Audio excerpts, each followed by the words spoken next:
What's good, YouTube? It's your boy Mitty, back again with another video. And here's the thing. A lot of people seem to not understand the value of arrangement. There's so many, even producers who've been doing it for forever. They are stuck in this mindset of a beat is just a thing that loops endlessly. They don't understand the value of having your beat actually have motion to it. The way I like to look at it is it's kind of like your beat is going on a journey from one place to another. Like your beat is kind of like telling a story. Because here's the thing, if you have a beat, it doesn't matter how good that beat is. If your beat is just the exact same thing endlessly on loop over and over and over and over, your beat is just gonna be boring. Like someone's gonna listen to your beat and after like 10 seconds, once they realize it's just gonna keep doing the exact same thing over and over, they're just like, all right, I get it. And then they're just done with it because it's nothing there keeping their interest, which is the reason why you need to arrange your beat. So I have this beat that I was working on just now, and it sounds like this.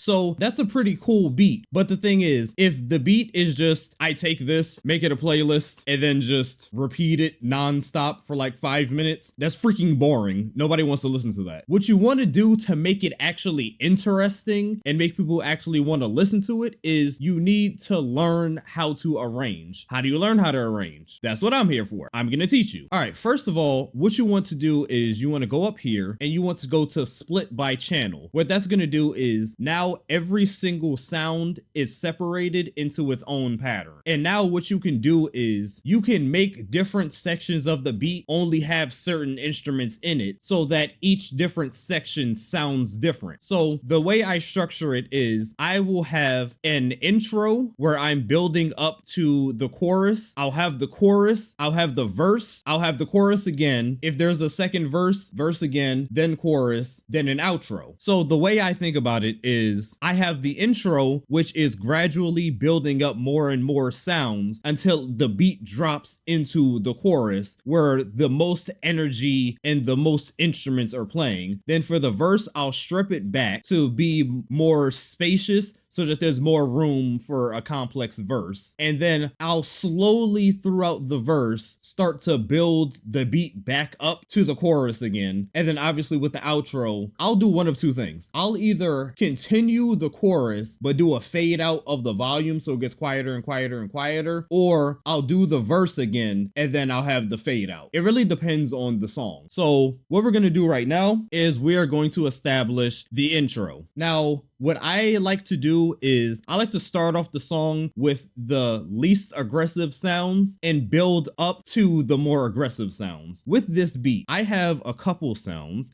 I have this one right here. I have this one.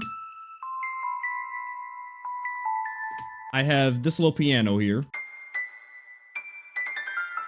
So these are all kind of like more gentle sounds. I have some sounds that are very aggressive. Like, see, these I'm going to save for the chorus. These sounds are more for the intro. So I could set up the intro. Well, first of all, you want to decide how long you want the intro to be. So let me just see how fast this thing moves.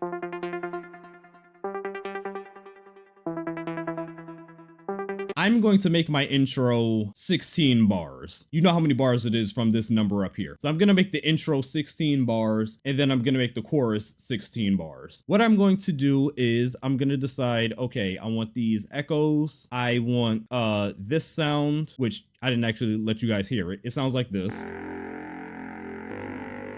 So with that one, I'll actually save that. So I have the echoes here. I got the glass. I know I want that one. The piano, I'm going to put that right there. So what you can do is you can just lay out all the things that you know you want there, and then you can just slowly start to edit it, which I'll show you. So right now I'm just going to lay down all the sounds that I want.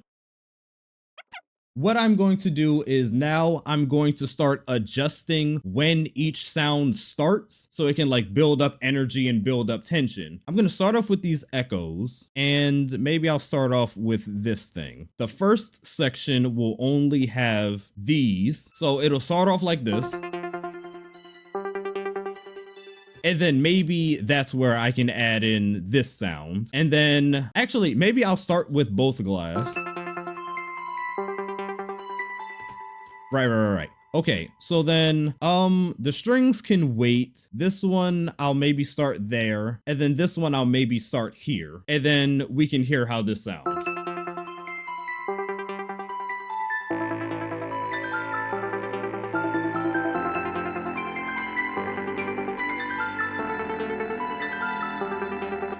Okay, I'm gonna adjust this some more, but you guys see how it's like you start adding on more and more and more, and it kind of just starts like building up. It builds like anticipation for like, oh, where's this going? As opposed to, oh, this is going nowhere because it's the same thing just playing over and over. So let's see. The strings, maybe I'll start those here. Actually, maybe I'll save the strings for the chorus. I'll start this right here, and maybe the piano I won't start until this section. Let's do something a bit like this.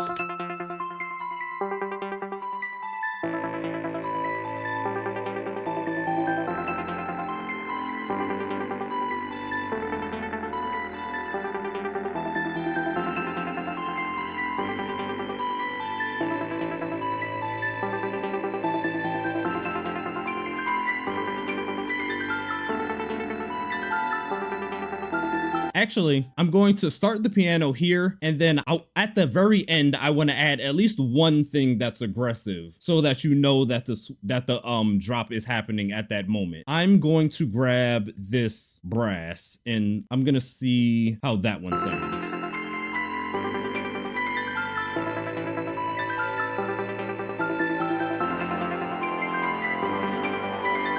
Actually, let me add in these strings here on top of the brass.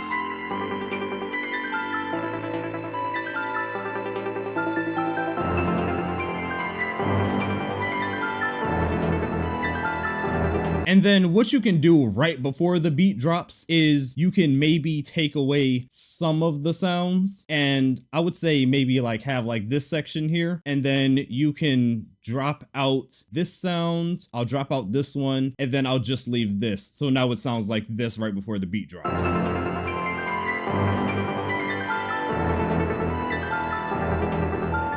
Right, and then I'll have the beat drop right there. You can also add in drums, but you don't want to add in anything that's like too aggressive. So maybe you could add in some open hats. So maybe something like this.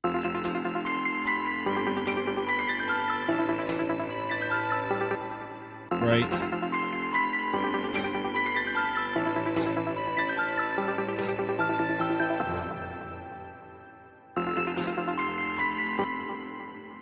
So let's see, we could start it off like maybe it's just that, and then you add that in, and then these rims come in.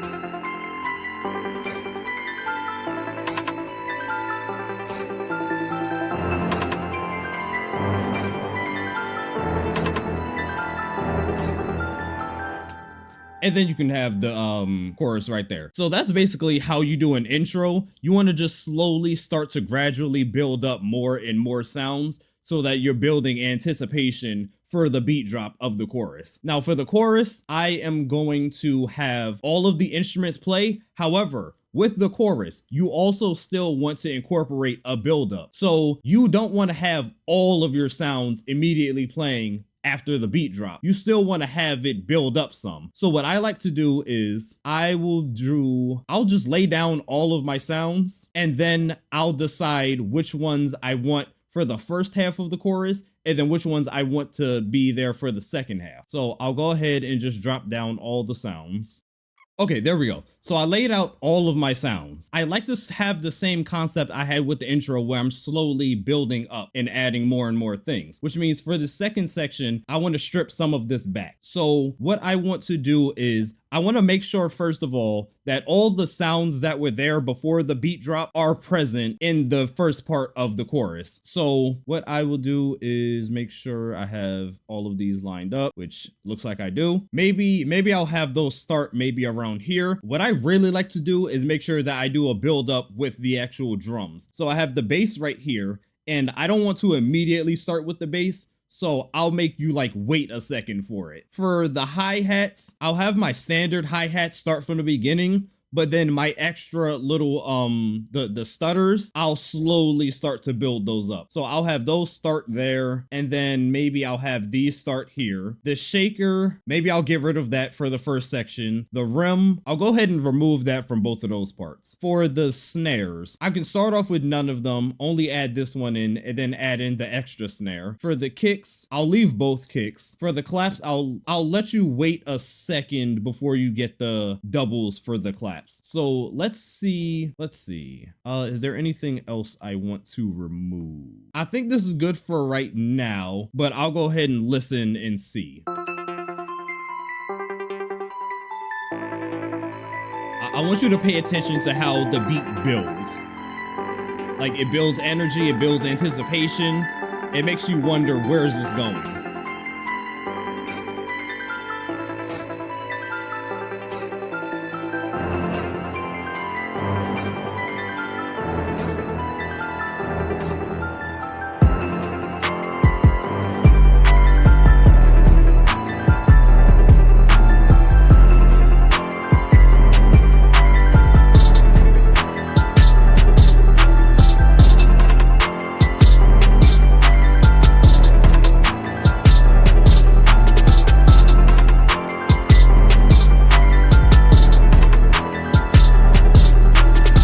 Hopefully you are paying attention. When it got here, you can see how you can tell that this is the beat drop, but also it still is building up to make you still be like, ooh, like it's starting to switch up, is interesting, is unique, is like, oh, where's this going? That is the main key in making a beat not boring. If the person listening to the song can predict where the song is going or what's gonna happen next, it makes them bored because it's like there's nothing special, there's nothing unique, like there's nothing keeping my attention. But when you keep adding elements and you're building anticipation, they're like, okay, I have to continue listening because I need to see where this is going. So you can listen here. Maybe I'll start with the bass drop.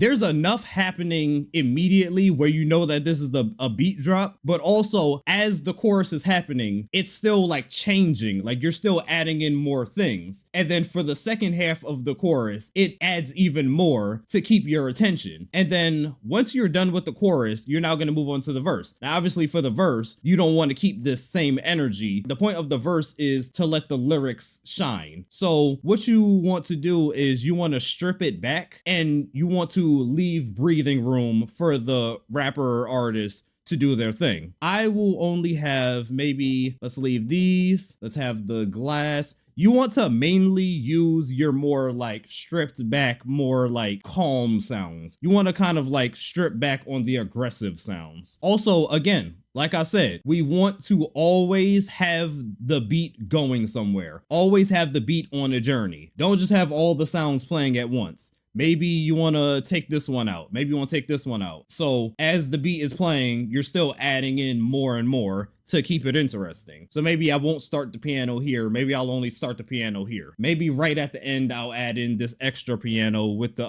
more bassy notes. And then maybe right before the beat switches back to the chorus, I'll add in the strings. With the drums, mainly keep the drums kind of simple. Just kicks, hi-hats, and then the claps. And then maybe near the end, you can start adding in a little bit of the extras like that. Maybe a little bit of the shaker. And then for the verse, it's gonna end up sounding like this.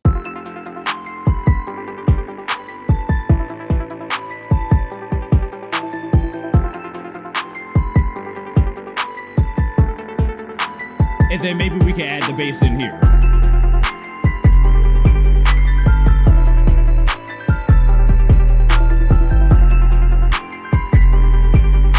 And then maybe we could remove part of the bass for, okay, well, if this thing would freaking work, I'll maybe only remove this section and then it'll sound like this.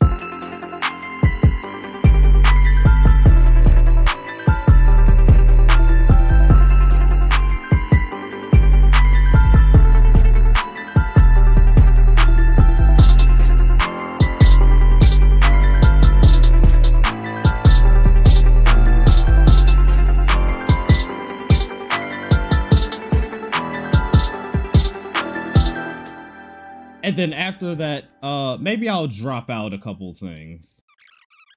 And then now we have like a better transition back to the chorus where it's like we're building up energy, and then you take some of the energy back and then you hit them with the energy of the chorus. It's kind of like a roller coaster. You're like going up and up and up and up, and then it's like you're slowly building up anxiety because you know it's about to go over. And then it's like that split second where you're like at the top, and then it's like, okay, and then you crash down. This little section where we drop out the sounds is when you're at the top of the roller coaster, and then the chorus is when you actually like go swoop down, and then it starts going fast. So we're gonna copy this chorus back over here, and now we can go ahead and listen to the transition from the verse to the chorus.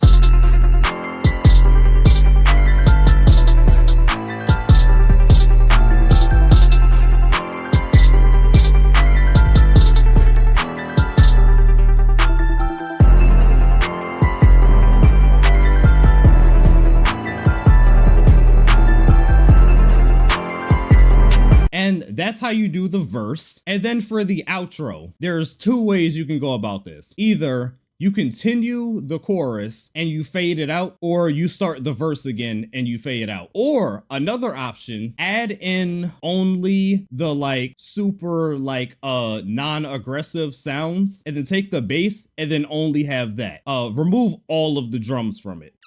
And then this is the outro.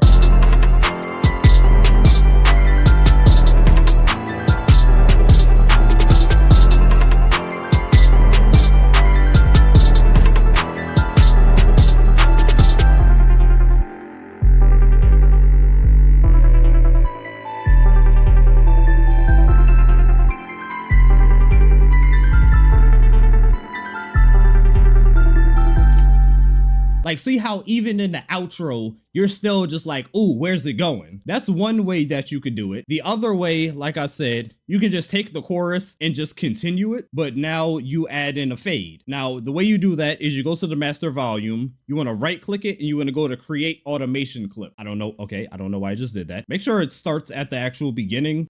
So drag this out to here. You want to hold shift to make sure that you can't change the volume. So this thing right here controls the volume, and what you can do is you can adjust the volume with this thing. So you want to hold shift and you want to right click, and then that's going to create another little knob thing. And then what you want to do is you want to take this knob and you want to drag it down, and now you have like a ramp where the volume starts off at the max volume and then slowly starts to drop down. Now what I like to do is I like to grab this middle part and then drag it down some so that it adds like a different effect to it for the drop off. This section is the end of the chorus. This is the outro. So let's go ahead and listen.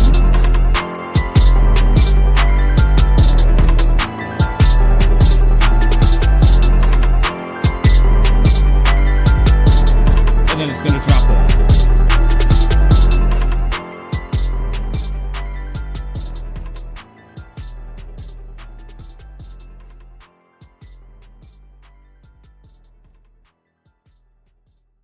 And then it just like fades into nothingness. I really like doing the fades. That's like my favorite way to do it. You could also be fancy and maybe instead of having the volume fade out, maybe instead you could add maybe like a gross beat. So this is like a little secret tip if you want to be like extra fancy. So you want to go to gross beat, you want to go to presets, and you want to go to momentary. You want to click on half speed, and then on this knob which controls it's turned off, it's turned on, you want to create an automation clip. Now, this is the same thing with this volume knob. This being all the way up means that the effect is on, and then turning it down means the effect is off. I don't know why this thing is stupid and brought it over here to start, but you want to start at the beginning. We do not want this effect on for the beat until the ending. Right here at the end is where you want to have it start. So to create a node, knob, whatever this freaking circle is called, you want to right click, bring that up there, right click again, and now you have it up. So now the gross beat is going to sound like this.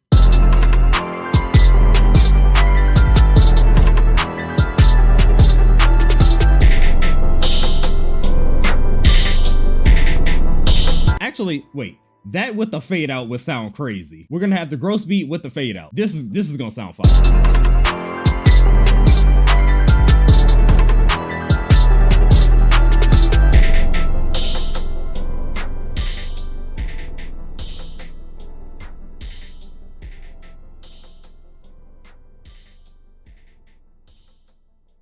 But yeah, that's pretty much how you add interest to your beats by working with the arrangement. So I walked you through how to do the intro, how to do the chorus, how to do the verse, how to do the second chorus, which is basically just copy and paste from the first one, and then how to do an outro 3 different ways. So hopefully you learned something. I'm hoping that I taught you how to make your beats less boring. Hopefully I get to hear some new interesting beats now. But yeah, if you guys have any more tutorials you'd like from me, let me know down in the comments. If you found any of this useful, don't forget to like, comment, and subscribe. And yeah, I'll see you guys next time. Take care and peace.